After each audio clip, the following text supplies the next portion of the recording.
안녕하세요. 신학의 문을 두드리고 신학을 이야기하는 신학 톡톡 시간입니다. 저는 김신규 연구원입니다. 이주영 연구원입니다.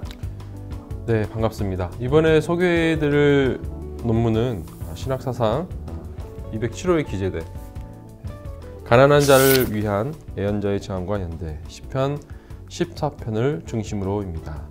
논문 제자는 서울신학대학교에서 구약학을 가르치고 계신 이일래 교수님이십니다.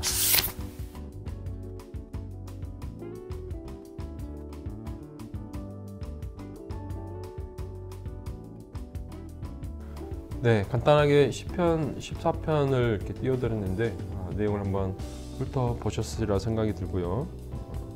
첫 번째 질문 바로 들어가겠습니다.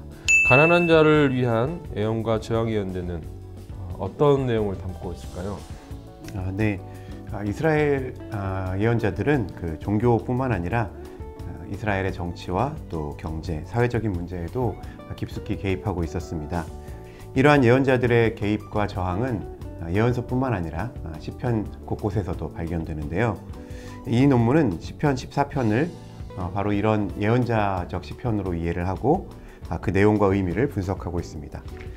이런 분석을 통해서 당시 예언자가 처한 사회적인 상황을 살피고 악인을 향한 예언자의 고발과 폭로, 그리고 가난한 자들을 향한 연대를 드러내고 있습니다.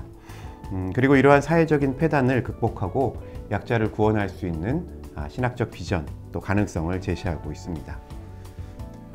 네, 시편에 관련해서는 우리가 간단하게 어떻게 보면 어떤 신앙의 측면에서 이렇게 접근하고 또 감명을 받고 이렇게 읽던 생각들이 나는데요. 특별히 저항과 연대, 어떤 사회적 가치를 담는 부분으로 해석한 이 방향성이 좀 새롭고 또 의미 있는 시도가 아닐까 생각이 듭니다. 그렇다면 이번 논문의 핵심이라고 할 수 있는 애언자의 저항과 연대, 이 큰 두 가지 트랙 중에서 첫 번째로 애언자의 저항을 어떻게 바라보고 있을까요?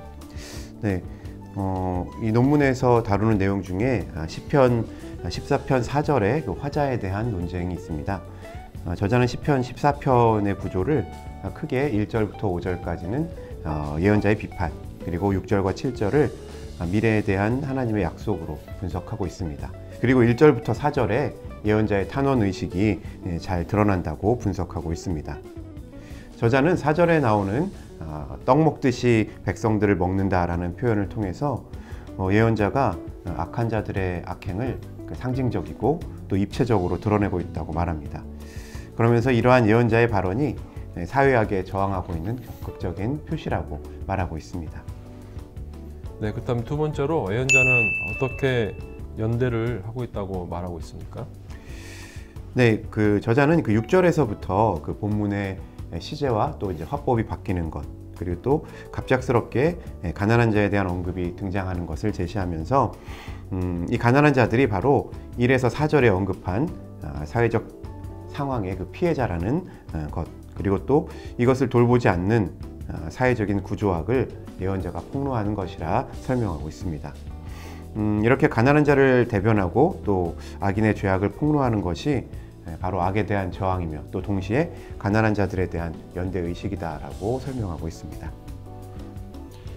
네, 역시 시대의 애언자, 단순히 어떤 골방에서 이렇게 하나님을 부르짖고 기도만 하는 것에서 끝나는 것이 아니라 보다 더 구체적인 어떤 사회 현상들을 이렇게 나타내고 어필함으로써 어떻게 보면 민중과 함께하고 민중의 고통을 대변하면서 저항하고 연대하는 이런 느낌으로서의 어떤 시편 14편을 의미 있게 바라볼 수 있었던 것 같습니다.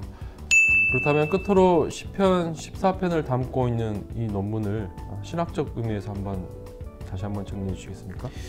네, 이 논문은 그 시편 14편에 대한 내용을 앞서 말씀드린 것처럼 기존 연구사들을 개괄하면서 지혜문학, 또 탄원시, 애가, 예언적인 예배시, 신뢰시 등으로 이렇게 다양하게 규정되었었다고 설명하고 있습니다.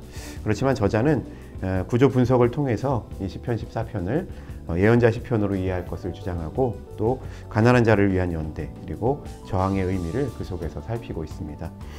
구약 성서에 그 다양한 부분에 그 드러나 있는 이러한 약자에 대한 연대, 관심 그리고 또 구원에 대한 이런 신학적 분석을 이 논문을 통해서 살펴보시기를 바랍니다. 더 자세한 내용은 한신대학교 신학사상연구소의 신학사상 207호 또는 인터넷 논문 검색 사이트 등을 통해서 확인하실 수 있습니다. 네, 이주영 연구님께서 정리해 주셨던 것처럼 시편 14편에 대해서 구조 분석에서부터 여러 가지 논리적인 정황들을 좀 더 디테일하게 이 논문을 통해서 찾아보시면 더 의미 있는 이해가 되지 않을까 싶습니다. 그렇다면 다음에 또 흥미롭고 의미 있는 논문들을 들고 찾아오겠습니다. 네, 감사합니다.